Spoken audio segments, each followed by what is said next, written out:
Hi, beautiful soul. Have you ever been in a situation in which you felt like your own thinking was becoming your biggest enemy? Well, that is what I felt like when I was going through a time in my life in which I really felt like I was losing myself because little by little, this dark cloud was just taking over all of my thinking.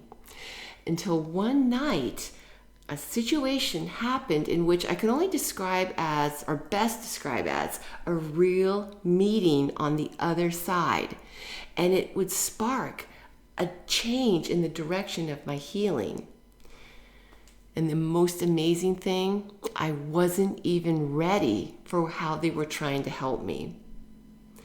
So let me start at the beginning. I never had a chance to really heal because I was in so much survival mode. Maybe you can relate. On the farm when I was growing up as a child, I was in survival mode from day one because I had a tyrant for a father and I lived in constant fear.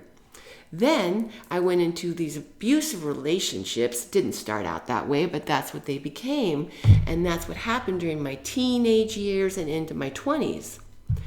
Didn't stop. So survival mode all that time, as well as into my 30s when I was working at this office.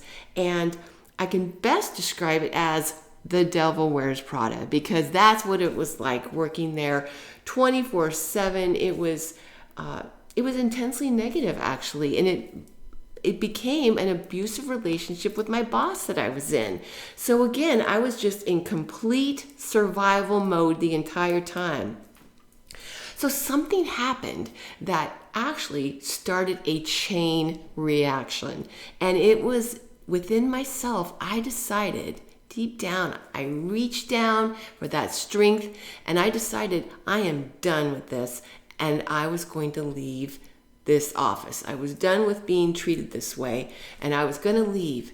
And because of that, I had gotten into this car accident before I had physically left. And that was an exit point I found out years later from Vera. That was an exit point in my chart. And if I would not have decided to have left the office, I would have taken it. So that was amazing unto itself. But anyway, so me leaving there was this chain reaction of deciding that I was going to heal from all of the stuff in the past. And that's when I finally had time to start thinking and reflecting. And because of this time, I also that's when everything started to just turn like negative.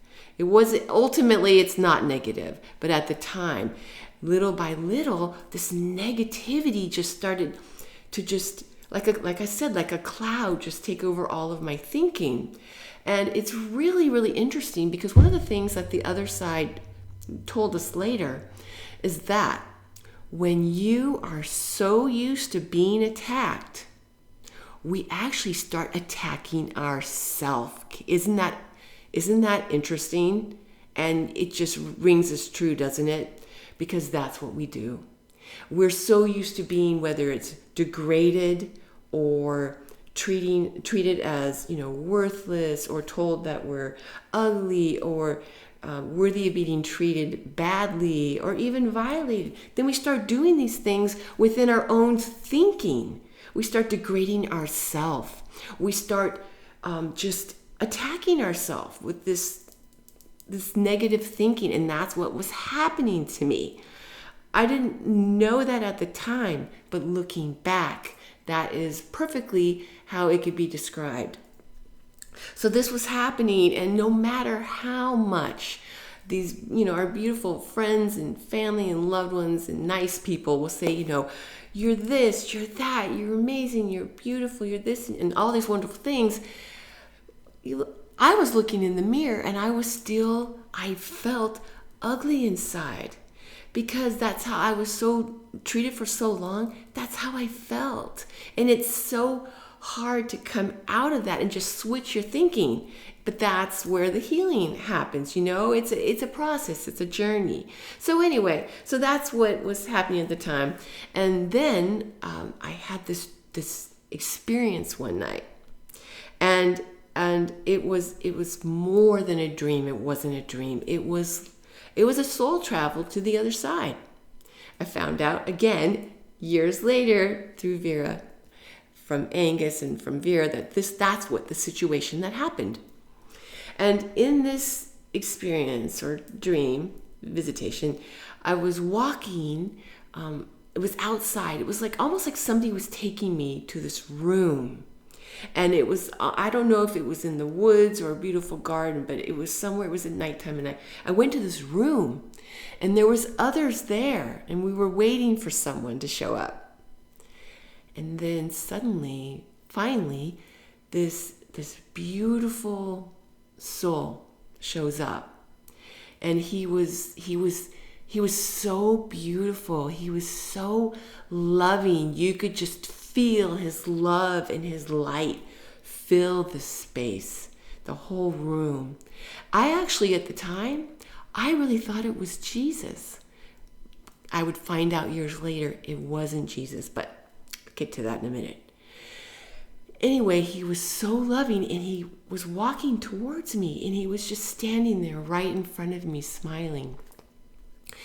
And I just wanted to take in his beauty and his love and, talk to him. And then all of a sudden, it was awful. It was awful because that thinking started to come back up. I didn't want it to, but it did. It was just what I was dealing with during my daily, during the day, during my daytime, my wake hours. And it started coming up. And I was so ashamed for what I was thinking. I covered my face with my hands, and I just stood there like that, and I thought that he would go. I was so upset with myself. And then finally I peeked through my fingers. I peeked through, and he was still standing there. He hadn't moved, and he was just looking at me.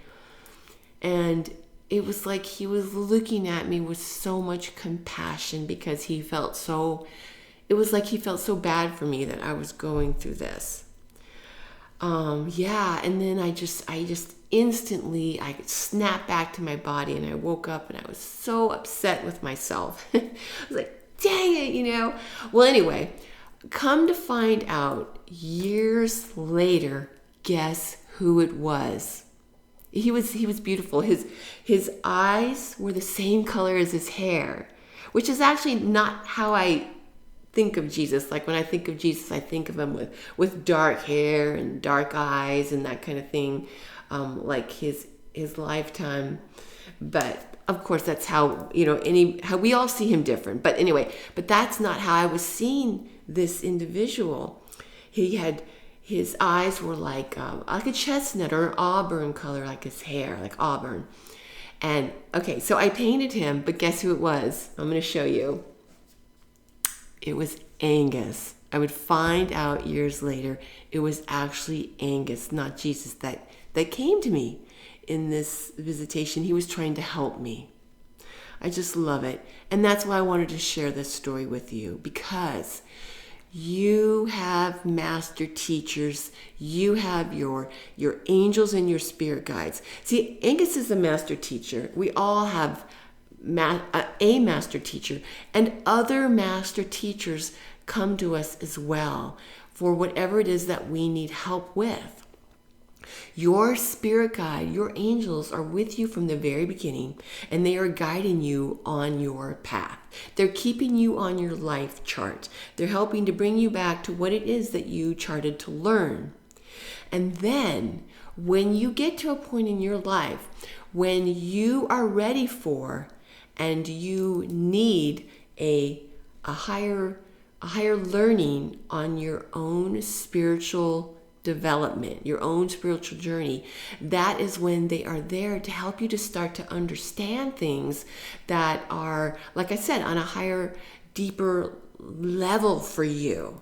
And that's basically why, well, that's not basically, that is why that Angus was trying to reach me at that time.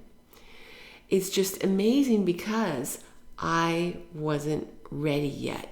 I was still dealing with so much negativity. I wasn't able to get there yet. So that's when this, like 5 years or so, I needed to start working through it, and I eventually would. But I wanted to explain and use this as a beautiful example of how much the other side is there for you, and to never give up. Even when we feel like there is no hope, even when we feel like we are most alone, that is when they are there with you the most. They're always there with you the most, but you are never alone. And they will never, never give up on you. Please don't ever give up on yourself.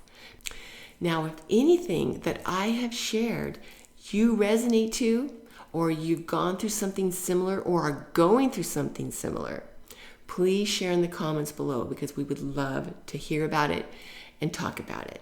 We appreciate you, and remember, every soul has a story. So journey with us as we explore them together. From Vera and I to you.